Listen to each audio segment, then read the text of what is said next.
Now, what sort of things do you actually do within your classes? Are they very structured or? Fairly loosely structured, very informal. Mm-hmm. If you imagine there's a group of like-minded men, women are welcome, but none have stepped up so far. Charlton forms the basis of most of the discussions or the arguments. We have a very good relationship with the club itself, and we have been guests at matches on a few occasions this season. We've seen a couple of reserve matches. We were guests at the West Ham Cup match in February, which of course had the wrong result, but then we went back again to the Wimbledon match a couple of weeks ago when the right result came out, and the club have been very supportive, and it's, you know, we have guest speakers coming in, ex-players. In recent months we've had George Green, who played for Charlton in the 1930s and was a Welsh international, Derek Ufton, one of the present directors at the moment, Les Fell, who played on the right wing for the 1946 Cup final, and unfortunately they lost the Cup. Also, other players I've interviewed, we've listened to tapes of interviews, people such as Don Welsh. Another person I must mention is Charlie Revel, who again was one of the leading players in the 40s and very early 50s. And he's still, you know, local and still coaching at the age of 70, still coaching school kids. So we have a lot of people who've been connected with the club over the years have come down to the meetings, and we have gone out and met these people as well. It sounds something of a labour of love. Yes, it is a labour of love. Yes. I feel very strongly about football and about the future of football. With the membership bill that's being forced through at the moment, I certainly haven't come across any football supporters who would in any way support it.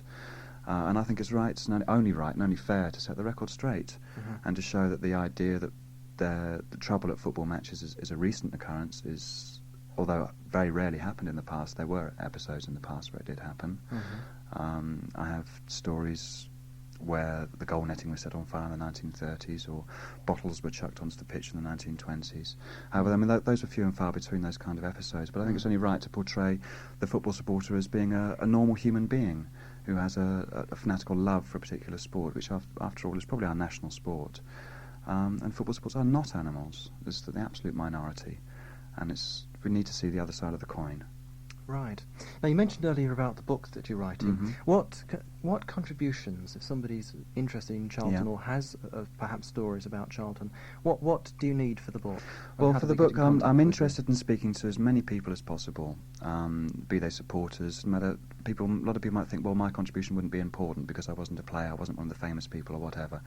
But the fact that would be important is if they were down at the Valley, if they were regulars at the Valley, or even if they only went one or two times, and the impact that had on their lives and how they sort of viewed football, how they viewed Charlton. If people wanted to get in contact with me, they can write to me, care of Thamesmead Adult Education Institute. I can give the address. That's Andy Soloman, the Charlton Athletic Reminiscence class, care of Thamesmead Adult Education Institute, Burridge Grove, Woolwich, SE18. And I'm sure if we didn't get it this time, I'll repeat it again at the end. Write to me there, and if people feel like putting pen to paper and actually writing some memories down on paper, I'd be very happy to receive those. Or if they'd like to actually meet me and talk to me about their memories of Charlton, I'd be more than happy to do that as well. And how about if somebody'd like to come along to your class? If people want to come along to the class, they're more than welcome. We're always looking for new people to join.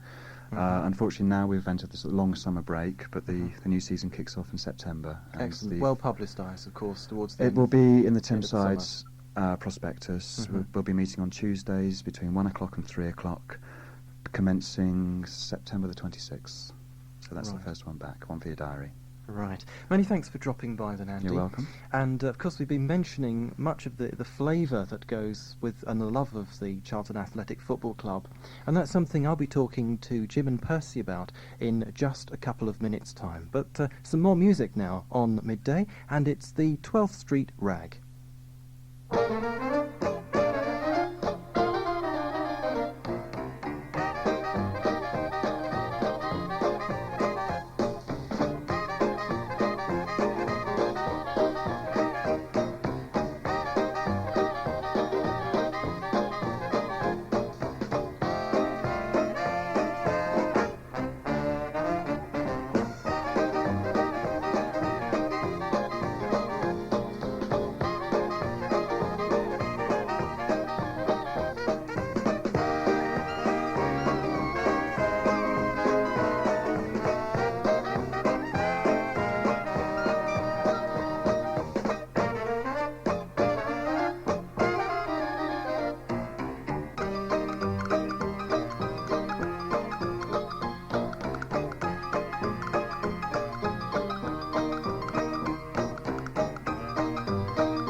And, of course, that's the 12th Street Rag.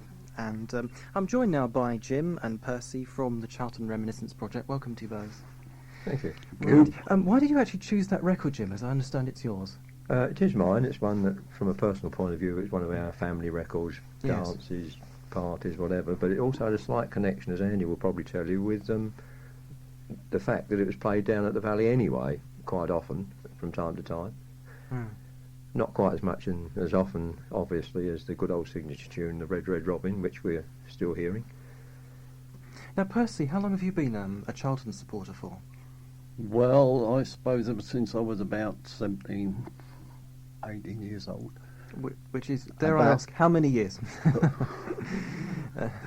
That must be about 60, Right. right from the start. But, of course, I haven't been to every match during that time because I've worked away quite a bit at different times, like you know. But I always made a date of returning when the Valley was, Charlton was at home at the Valley. Hmm. So, how long have you both been going to the Charlton Reminiscence Project? You first, Jim. I first saw a notice, I forget exactly where it was, but it came from obviously being interested in Charlton anyway, having been born in the village as ardent Charlton supporter. And it was also at Blackheath, and I thought, well, this is the thing to do, go along and see what this exhibition is like. Might I say now, it was excellent. And that took me along from there in contact with Andy, and consequently, as you already know, with the Reminiscence Group, which has been, from my point of view, a cracking thing to join into.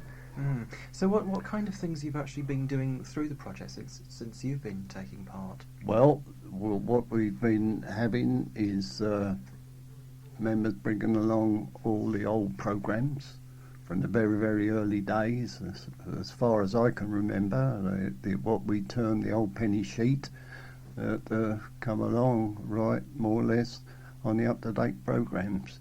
And everything there is very, very interesting as an old Charlton supporter. The different things that happened, you know, we get the stories of what was on the terraces like in them days, when I used to turn up with two brothers, the same spot in the ground every Saturday, and the same people more or less around us. And we used to chat and talk and have, you know, quite party times, really. And the little crowd that was always with us was, I know a couple of girls that worked on the GLC at that time, and they had an uncle and aunt that used to come there every home game from Harlow in Essex. Used to travel, and we were a really happy group all together, like, you know, no missile throwing, just banter with the opposing people, like, you know. Now, Andy's just advised me to ask you about the big crowds. What about those? Well, I think, if I remember the biggest crowds, about 75,000. Mm-hmm. No trouble, not at all. And in them early days, when I first went there, they had a local Elton Prize band, which many people haven't heard, because after Elton Prize band they had the Royal Artillery. But the amusing part with Elton Prize band, at half time they used to take a sheet round the ground, carried by about 4 people, for people to throw the mouldies in. This was really good times, no question about it. Were they the good days? Oh, more than good days. Mm. You could really enjoy going to a football match. Mm. You knew the people that were going to be there. You knew you were going to have a laugh. And you knew that there was going to be no bottle throwing. Mm. They were good Do old you days. personally feel that things are as good now? Is it as good to support the club now as it was then, perhaps? Well, I've got to say yes, Mm. but I would have sooner supported it in my younger days than what it is now. Although I've got to say that Charlton, you very seldom get any trouble. Very, very seldom.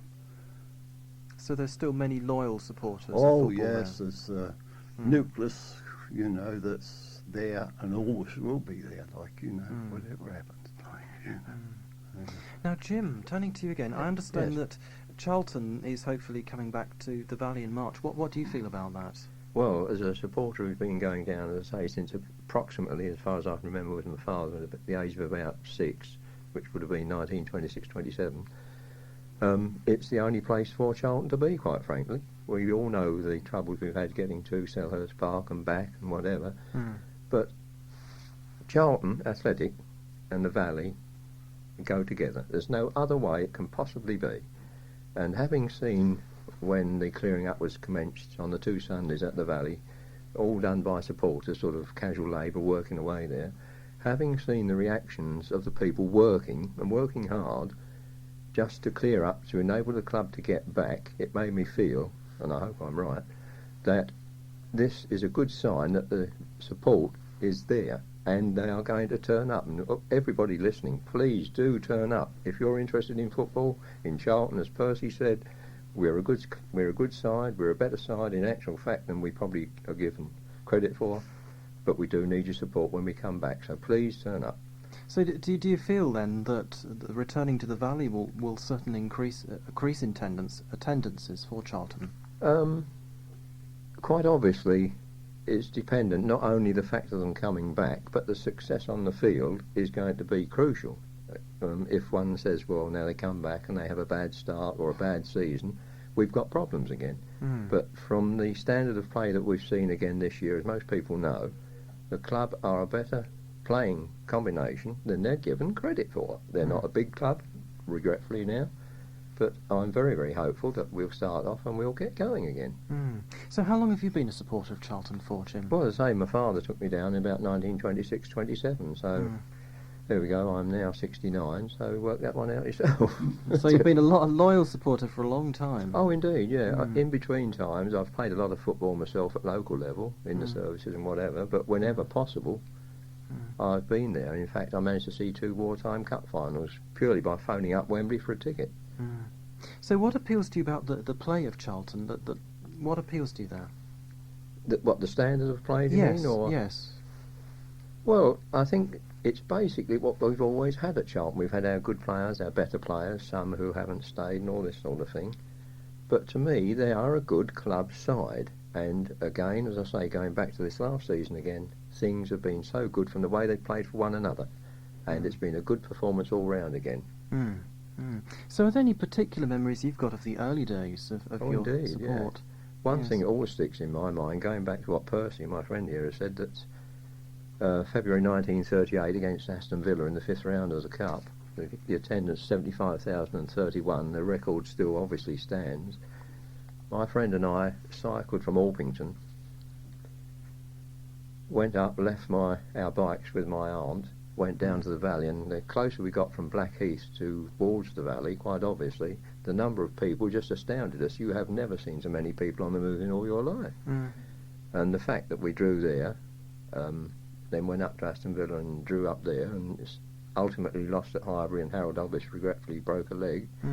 But it's one memory I shall never ever forget, plus the fact that my mate's chain came off his bike, so we had to put that back on before we got there anyway. But yes, these are the memories that Charlton supporters will tell you about. It sounds like there are enormous number of people involved with coming to the matches. There are enormous crowds, but evidently, were there problems at that time, or no? It was going back again to something that Percy has said. You could go down to the ground, and you could even laugh and joke with the opposing supporters who were all intermixed at that time, and find that you could say to them, well, what on earth are you playing that fella for? He's no good. And they would just laugh back at you, and that was it. Nothing.